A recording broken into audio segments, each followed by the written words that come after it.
नमस्कार मित्रांनो, स्टार प्रवाह वाहिनीवरील लक्ष नवे लक्ष अशा मालिकांमधून प्रेक्षकांच्या भेटीला आलेली मराठी अभिनेत्री शुभांगी सदावर्ते हिने दुसऱ्यांदा लग्नगाठ बांधली आहे। स्टार प्रवाहाच्या प्रेमाची गोष्ट या मालिकेचे दिग्दर्शक सुमित म्हशिळकर यांच्यासोबत शुभांगीने दुसऱ्यांदा लग्नगाठ बांधली आहे। शुभांगीने दुसरं लग्न केल्याचा व्हिडिओही सोशल मीडियावर शेअर केला आहे। 5 वर्षांपूर्वी शुभांगीने संगीतकार आनंद ओक यांच्यासोबत पहिलं लग्न केलं होतं।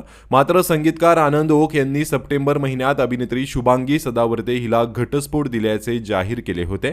त्यानंतर गेल्याच महिन्यात शुभांगीने दुसरं लग्न करत असल्याचं समोर आलं होतं। अशातच आता शुभांगीने दुसऱ्यांदा लग्नगाठ बांधण्याचा व्हिडिओही सोशल मीडियावर शेअर केला आहे। तिच्या या व्हिडिओवर चाहत्यांनी तसेच कलाकार मंडळींनी लाईक्स आणि कमेंट्स करत तिचं अभिनंदन केलं आहे।